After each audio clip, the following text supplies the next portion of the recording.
baik dalam kondisi senang, bersemangat. Iya, kita harus tetap semangat ya Bu Puji ya. Begini Bu, jadi pertemuan kita hari ini saya ingin mengetahui mengenai rencana Ibu yang akan dilakukan pada kelas yang Ibu ajar nanti. Kalau boleh saya tahu, Ibu akan mengajar di kelas apa besok? Besok saya akan mengajar di kelas 10 ULPB jam ke-6 sampai jam ke-11. Ya, baik, berarti besok di kelas 10 LPB. Nah, terus ada pun tujuan pembelajaran yang akan Ibu gali di kelas tersebut apa? Besok saya akan membahas tentang limbah ya. Pertama saya ingin anak-anak itu bisa tahu proses apa sih yang bisa menghasilkan limbah secara mungkin domestik atau di keluarga maupun industri di pabrik. Kemudian yang kedua saya ingin anak-anak bisa mengklasifikasikan limbah, baik limbah organik maupun limbah anorganik. Kemudian yang ketiga, limbah itu kan bisa ditangani atau didaur ulang. Saya ingin anak-anak mampu mendeskripsikan cara mendaur ulang atau menangani limbah. Ya, baik sekali Bu Budi. Jadi Ibu tujuan pembelajaran di sana ada 3 ya. Jadi siswa itu diharapkan mampu menjelaskan pengertian dari limbah. Terus siswanya bisa mengklasifikasikan limbah-limbah itu apakah dia termasuk limbah organik, anorganik ataupun yang berbahaya. Dan terakhir siswa itu mampu mendeskripsikan ya cara menangani limbah. Baik Bu Budi. Nah, terus untuk area pengembangan yang hendak dicapai di kelas tersebut, mungkin yang saya akan mengembangkan pembelajaran dengan menggunakan media pembelajaran yang menarik sehingga siswa antusias. Kemudian saya juga akan memberikan kepada mereka lembar kerja siswa sehingga proses belajar anak runut. Kemudian mereka akan melakukan pembelajaran bersama secara kolaboratif. Kemudian pada hasil akhirnya mereka akan melakukan presentasi sehingga melatih kemampuan mereka untuk berbicara di depan audien, di depan teman, di depan guru. Seperti itu Bu Ayu. Ya, baik sekali Bu Budi. Jadi area pengembangannya cukup banyak juga ya Bu Budi ya. Jadi Ibu akan mengembangkan media pembelajaran, terus menggunakan lembar LKPD, terus dengan pembelajaran yang kolaboratif. Tentunya siswa di sini akan sangat antusias ya, bersemangat sekali nantinya dalam belajar. Terus yang terakhir adalah melatih kemampuan siswa untuk presentasi. Ya. Nah, terus kalau strategi yang Ibu persiapkan seperti apa? Mungkin strategi yang saya gunakan supaya menarik, saya akan menampilkan video, atau kalau ada anak-anak yang sudah lebih baik kemampuan IT-nya daripada kita, mungkin mereka saya minta mencari sendiri, kemudian ada yang bagus itu kita tayangkan, kemudian kita pakai media gambar dan media langsung, sampah yang langsung mungkin didapat dari halaman sekolah atau dibawa dari rumah mereka. Kemudian yang kedua saya menyusun LKPD tentunya. Kemudian yang ketiga membentuk kelompok kerja sehingga mereka bisa bekerja sama dengan teman-temannya mencari solusi bagaimana cara menangani limbah. Seperti itu Bu Ayu. Ya, ini bagus sekali nih Bu Puji, strateginya sangat mantap nih ya. Jadi Ibu akan menyediakan video, gambar dan langsung sebagai limbah asli ya, mungkin secara langsung dibawa dari rumah siswanya ataupun kita dapatkan dari lingkungan sekolah ya. Terima kasih Bu Puji untuk waktunya. Jadi Ibu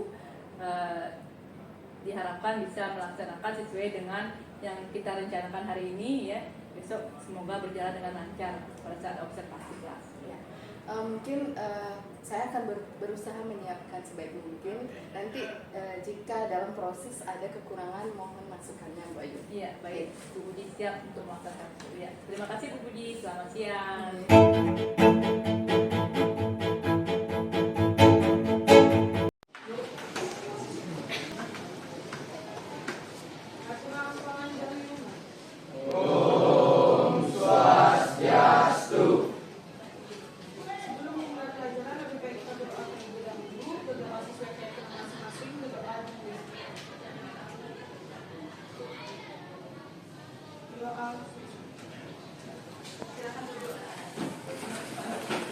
Kali ini kita akan membahas lagi tentang limbah. Kenapa kita membahas limbah?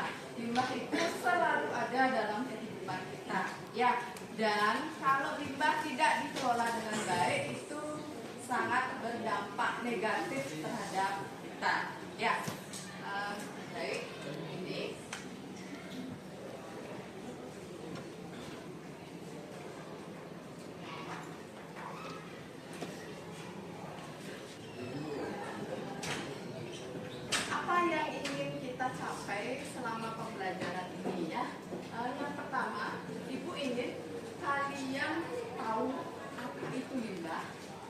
Kemudian proses apa sih dalam kehidupan sehari-hari yang bisa menghasilkan limbah? Ya, apakah itu di rumah tangga menghasilkan limbah? Apakah aktivitas kita sehari-hari di jalan itu menghasilkan limbah? Apakah industri menghasilkan limbah? Tuh. Kemudian yang kedua, kalian limbah yang dihasilkan dalam kehidupan kita sehari-hari atau di lingkungan kita itu ada banyak jenisnya. Apakah kalian bisa mengelompokkan atau mengklasifikasikan? Ya. Ketika kalian sudah bisa mengelompokkan atau mengklasifikasikan limbah, kalian bisa menjelaskan, bisa membedakan limbah yang mana yang masih bisa berguna, ya, limbah yang mana yang tidak berguna. Kemudian limbah yang berguna bagaimana sih cara mengelolanya, ya, supaya volumenya tidak terus bertambah.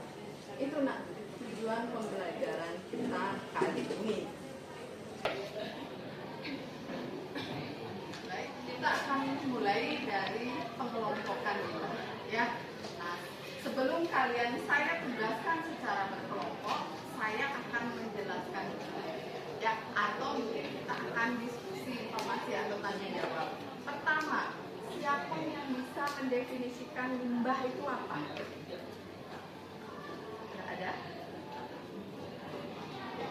Ini contohnya, kemudian ini contohnya. Terus kalau penjelasannya apa? Ya, bagus. Baik, jadi menurut saya limbah itu adalah zat atau bahan yang sudah dibuang atau biasa disebut sampah. Iya. Ada lagi yang lain? Limbah itu adalah sisa buangan, ya. Sisa buangan yang dalam proses itu sudah tidak bermanfaat, tapi proses lain ada kemungkinan dia masih bisa digunakan. Itu limbah. Kemudian limbah itu ada berbagai macam. Yang pertama, limbah organik. Limbah organik itu berasal dari makhluk hidup, ya, berasal dari makhluk hidup, baik tumbuhan, kemudian hewan, kemudian manusia juga menghasilkan limbah. Ya, contohnya bisa sebutkan limbah organik? Silakan Indi. Contoh limbah organik itu ada sampah dari sisa makanan, Betul. ada daun-daunan. Sampah yang bisa disebut sampah organik itu adalah sampah yang bisa diproses dengan cepat. Ya, bisa diuraikan dalam waktu yang singkat, ya. Ya. Ada lagi yang mau menyebutkan contohnya? Ada? Nah, Ibu tambahkan, ya. Limbah organik itu adalah segala macam limbah yang dihasilkan dari makhluk hidup, ya. Limbah ini contohnya kulit buah-buahan, ya. Kemudian daunan yang sudah membusuk, sudah kering, itu juga limbah. Kemudian bangkai hewan, ya, bangkai hewan itu juga limbah. Kemudian kotoran yang dihasilkan oleh kita, kemudian oleh hewan, itu juga adalah limbah, ya. Nah, kemudian kita lanjutkan. Selain limbah organik dan anorganik, apa? Sumbernya bisa, ya, sumbernya ini tidak berasal dari bahan alam, tetapi ini dari senyawa kimia yang dibuat dari pabrik. Kemudian ini memerlukan waktu yang lebih lama untuk diuraikan, ya, memerlukan waktu yang lebih lama proses penguraiannya. Itu karena dia berasal atau disusun dari bahan kimia. Ya, selain ini siapa yang bisa menyebutkan contoh dari limbah anorganik?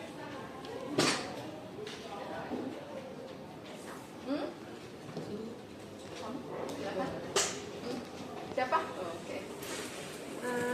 Contoh lain dari limbah anorganik itu ada misalnya bungkus jajan seperti ini. Next, ya. Ya.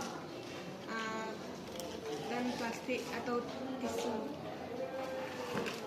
Kenapa bisa dibilang sampah anorganik? Itu karena waktu penguraiannya yang dibutuhkan itu cukup lama. Misalnya kalau sampah plastik seperti botol ini, penguraiannya itu sekitar 300 tahun Ya, kurang lebih. betul, sangat lama nak ya.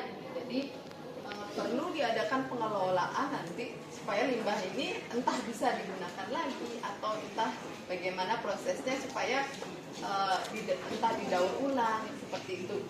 Masih ada satu lagi, ini limbah B3 yang saya sebut B3. B3 itu maksudnya bahan berbahaya dan beracun. Ya, salah satu contohnya baterai, ada kandungan senyawa kimia di sini yang kalau masuk ke tubuh kita sama efeknya seperti kasus Minamata yang tadi Ibu suruh baca kalian. Ya, nah, berarti aktivitas kali ini adalah kalian akan mengelompokkan limbah, ya, limbah organik, anorganik, kemudian limbah B3. Akan membagi batu ini menjadi 3 kelompok ya. Ini kelompok 1, 2, kemudian 3. Kemudian yang di sebelah utara dibagi menjadi 3 kelompok juga, kelompok 4, 5, dan 6. Ya, kalian tugas yang harus kalian kerjakan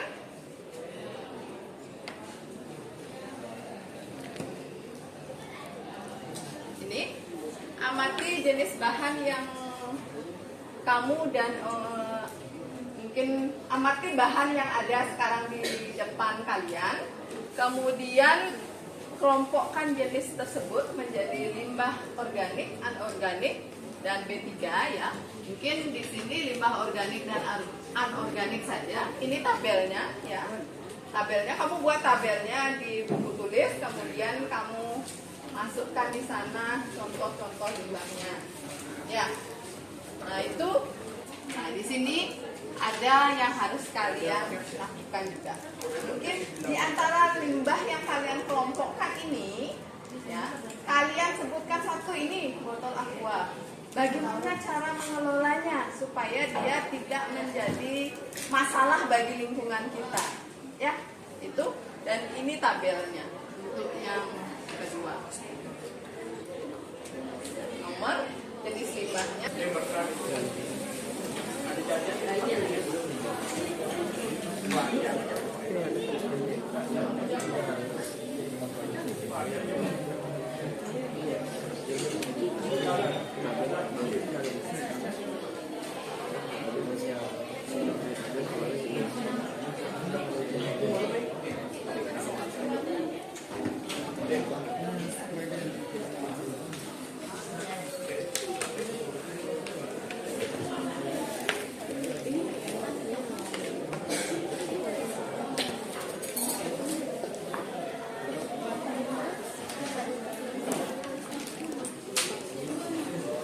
Kalian sudah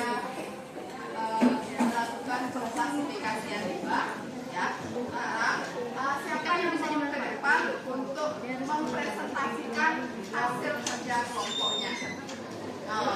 Silakan kelompok saya.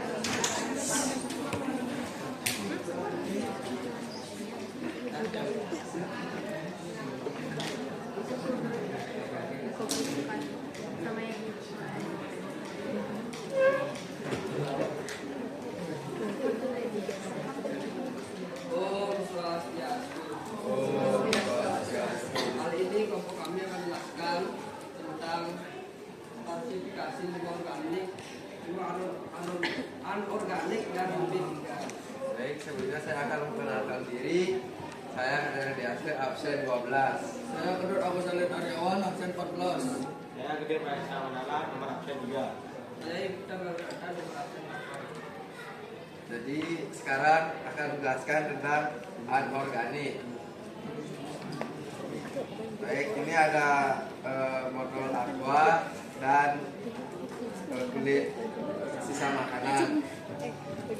Jadi ini bisa juga dibuat untuk bahan kerajinan seperti vas bunga dan bahannya ini bisa digunakan untuk membuat meja makan. Mungkin lapisnya ya. Ya, lapis meja makan. Lapis seperti taplak itu ya, Ya. taplak plastik dari bahan kulit biskuit ya, kulit biskuit bisa, mungkin kulit deterjen juga bisa ya. Oke, silakan. Apa yang Ini saya akan menjelaskan tentang sampah organik. Sampah organik itu bersifat cepat diurai oleh alam, tetapi lebih bermanfaat jika dijadikan ekoenzim. Ekoenzim itu bisa bermanfaat bagi tanah dengan mengubah kesuburannya. meningkatkan Ya, meningkatkan kesuburan. Saya akan menjelaskan tentang B3. B3 adalah istilah yang digunakan untuk menggambarkan bahan yang dapat membahayakan kesehatan manusia atau lingkungan jika tidak dikelola dengan benar. Contohnya adalah baterai. Seperti yang ada beberapa kandungan berbahaya yang di dalam baterai ini seperti zat besi dan logam. logam ya, ada logamnya. Baik, sekian dari presentasi kelompok kami. Saya tutup dengan para Santi. Oh, Santi.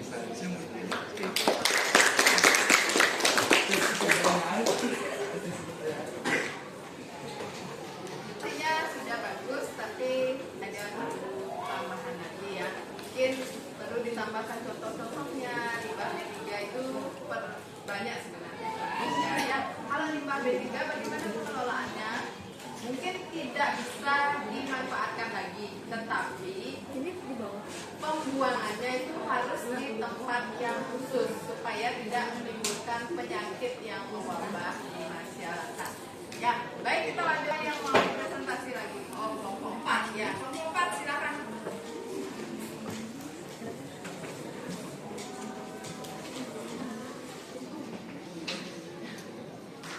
Om Swastiastu.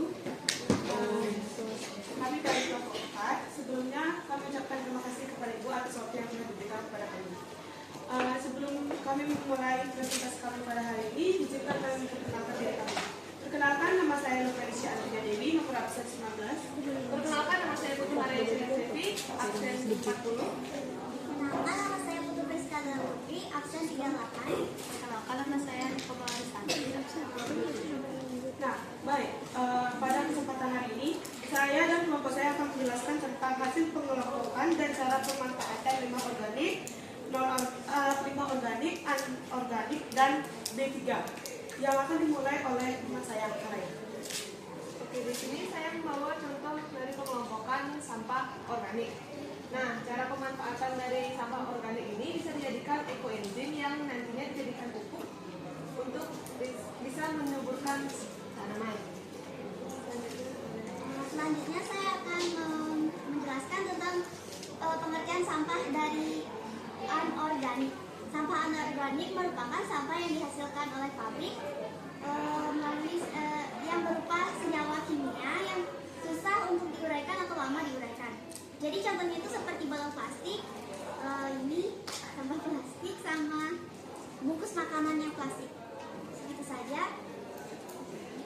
Oh ya, lagi satu ada sampah B3. B3 itu merupakan sampah yang berbahaya untuk manusia.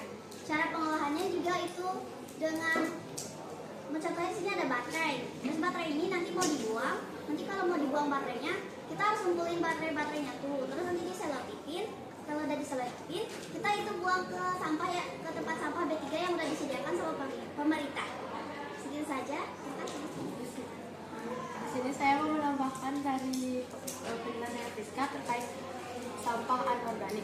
Jadi di sini untuk pemanfaatannya dari botol minuman yang sudah selesai dipakai, kita bisa mengolahnya menjadi bahan kerajinan seperti vas dengan cara dibelah menjadi dua atau bagian atasnya bisa kita potong untuk dijadikan pot gantung.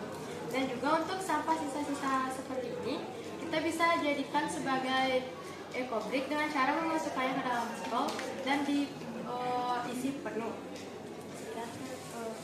Sekian presentasi kami pada hari ini. Apakah ada yang mau bertanya? Presentasinya cukup lengkap. Ada di antara kalian yang mau menambah wawasan atau berbagi wawasan dengan temannya? Ada yang mau menambahkan atau ada yang bertanya? Ada yang bertanya mungkin?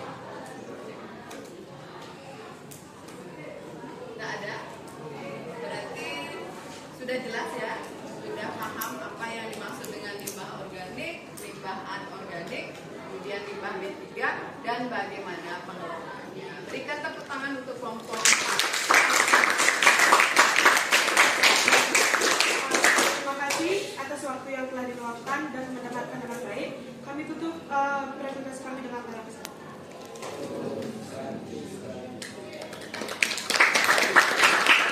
Teman kalian udah presentasi, kemudian ini Ibu akan menanyakan sebagai tambahan pengetahuan kalian bahwa ini adalah limbah, kemudian apa yang akan terjadi jika limbah itu tidak dikelola dengan baik. Ini ada dalam tayangan video, kemudian pengelompokan limbah seperti yang sudah kalian lakukan juga ada dalam video. Silahkan disimak videonya.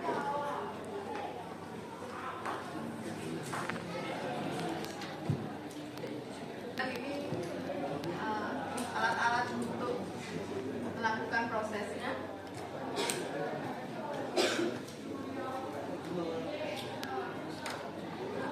Pembelajaran ini akan segera Ibu akhiri ya. Sebelumnya Ibu akan menyimpulkan ya.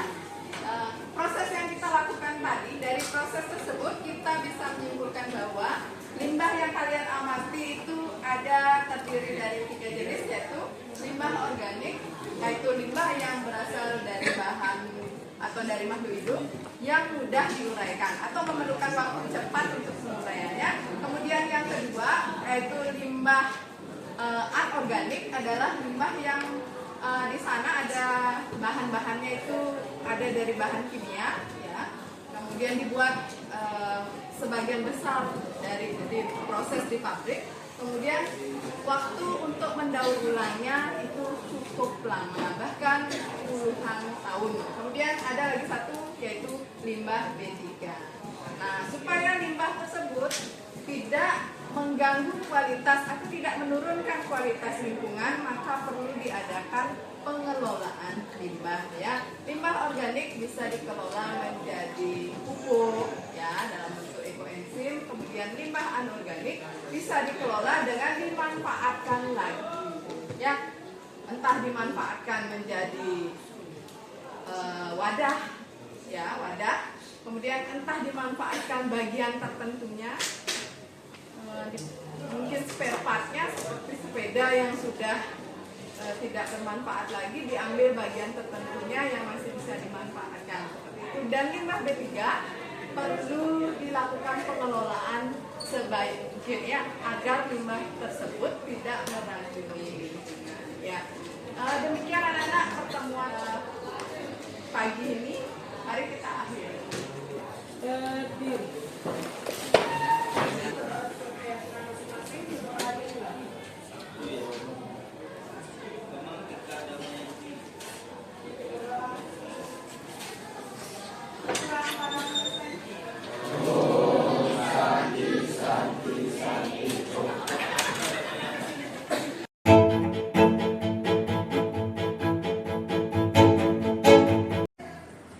Om Swastiastu. Berjumpa lagi dengan saya, Putu Ayu Paryawati, CGV Angkatan 10, SMK Negeri 1 Singaraja, Kabupaten Buleleng, dalam percakapan pasca observasi. Kali ini saya masih didampingi oleh teman saya, itu Ibu Puji Wahyuni, salah satu guru SMK Negeri 1 Singaraja, dan Ibu pengajar praktek, Ibu Nyomanilong. Dalam kali ini kita akan melakukan percakapan pasca observasi setelah kita melakukan pembelajaran. Bu Puji, dalam percakapan kali ini saya ingin menanyakan tentang pelaksanaan observasi yang sudah kita lakukan kemarin. Nah, di mana dengan tujuan untuk mengevaluasi sejauh mana pembelajaran yang sudah Ibu lakukan. Ya, bisa Ibu Mei? Ya. Begini Bu Puji, untuk pertanyaan pertama, bagaimana perasaan Ibu setelah melakukan kegiatan pembelajaran yang sudah diobservasi kemarin? Baik, terima kasih Bu Ayu sudah mau melakukan observasi. Mungkin dengan observasi itu saya menjadi tertantang untuk melakukan pembelajaran yang lebih baik. Nah, biar bagaimanapun observasi yang dilakukan Bu Ayu dan mungkin senior-senior di sekolah, walaupun sudah beberapa kali terjadi, tapi tetap aja ada perasaan tegang, ada mungkin nervous sedikit. Yang untuk ke depan saya akan berusaha lebih baik lagi. Ini baik sekali Bu Puji. Nah, Ibu bisa menceritakan kembali ya mengenai area pengembangan yang Ibu lakukan di kelas kemarin, terus tahapan-tahapan apa saja yang sudah Ibu lakukan? Nah, baik. Untuk area pengembangan agar proses pembelajaran berlangsung baik, saya menggunakan beberapa media. Yang pertama mungkin media yang sederhana, hanya gambar. Kemudian yang kedua saya menggunakan video agar anak-anak bisa tahu apa sih yang ada bayangan apa sih yang dipelajari. Kemudian mereka juga saya sarankan mencari di YouTube ya video-video itu sendiri. Kemudian supaya pembelajaran itu terjadi runut, maka saya membuatkan atau menyusun LKPD untuk anak-anak. Kemudian kita juga mengesahkan pembelajaran yang kolaboratif. Dan terakhir di sini karena ada kegiatan yang berkelompok, nah anak-anak dilatih kemampuannya untuk melakukan presentasi secara berkelompok, dilatih kemampuannya untuk berbicara di depan umum. Nah itu. Kemudian di tahapan pembelajarannya, ya saya seperti biasa ada kegiatan awal, mungkin presensi, kemudian mengecek kesiapan siswa untuk menerima pembelajaran, kemudian kegiatan inti, ya. Dan terakhir itu saya melakukan refleksi terhadap pembelajaran, proses pembelajaran, apakah itu sudah sesuai dengan tujuan pembelajaran atau tidak. Baik sekali Bu Puji.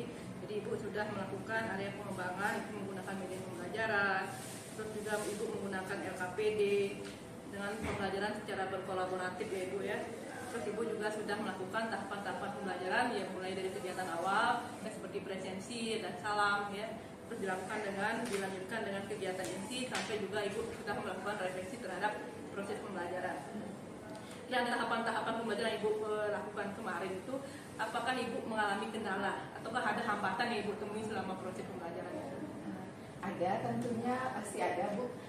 Dalam proses pembelajaran ini kita mengelola kelas yang cukup besar ya. Mungkin jumlah siswanya itu lebih dari 30 orang. Nah di sini mungkin keterbatasan saya juga, saya melihat ada beberapa siswa yang kurang begitu aktif selama proses pembelajaran. Nah, berarti Ibu mengalami kendala dalam hal mengelola kelas ya. Jadi ada siswa yang terlihat tidak aktif. Nah, untuk mengatasi kendala yang Ibu hadapi ini, apa rencana Ibu ke depan? Mungkin rencana ke depan saya tidak langsung menjudge mereka negatif, tapi saya lihat dari sudut pandang gaya belajar anak ya. Ada beberapa gaya belajar, yaitu diantaranya visual, auditory, dan kinestetis. Mungkin saya akan mengkaji dari situ kan, karena anak-anak yang berbeda gaya belajarnya pastinya karakteristiknya berbeda. Anak-anak yang visual itu cenderung mereka mencari sendiri, membaca, dan tidak terpengaruh pada keramaian. Mungkin anak-anak seperti itu dia cenderung tenang ya, saya akan mengamati itu. Kemudian anak-anak auditori mungkin ketika saya menjelaskan dia akan benar-benar diam mendengarkan. Dan yang terakhir anak-anak yang kinestetis mungkin mereka cenderung beraktivitas, lincah, melakukan segala prosesnya. Nah mungkin saya akan mengklasifikasikan, kemudian melakukan pendekatan sesuai gaya belajar. Seperti itu Bu Ayu. Ya, bagus sekali Bu Puji rencananya ya. Jadi Ibu nanti akan mengkaji dari gaya belajar anak tersebut sehingga dia bisa terlihat nanti aktif ya. Nah kalau boleh apa Ibu rencana Ibu akan Ibu lakukan ini? Mungkin pembelajaran berikutnya minggu depan mungkin saya akan mulai coba mengidentifikasi dulu. Setelah saya identifikasi dapat mengelompokkan mana anak-anak yang tergolong gaya belajar visual, mungkin saya akan ada dialog dan sebagainya. Kemudian mulai dengan pendekatan cara mengajarnya yang berbeda. Oke, bagus sekali Bu Puji. Jadi saya merasa tidak sabar ini untuk mendengar cerita Ibu di kelas itu, apakah anak tersebut akan menjadi aktif atau tidak. Oke, nah, terima kasih Bu Puji. Ya, demikian tahap percakapan pasca observasi kami, dan saya silakan kepada Ibu pengajar praktek Ibu Jomanila untuk memberikan tanggapan. Baik, terima kasih Bu Puji, Bu Ayu. Saya yakin ketika diamati Ibu Ayu menemukan hal-hal menarik. Sebelum lanjut, Ibu ketika mengamati Bu Puji, apa hal-hal menarik yang didapat? Jadi hal-hal yang menarik saya dapat di kelasnya Bu Puji adalah Jadi terlepas dari ada siswa yang tidak aktif ya, jadi dari tahap awal jadi Ibu Puji sudah melakukan yang namanya pembelajaran sosial emosional. Jadi di sana ibunya melakukan salam, presensi dan juga menanyakan kesiapan siswa untuk belajar.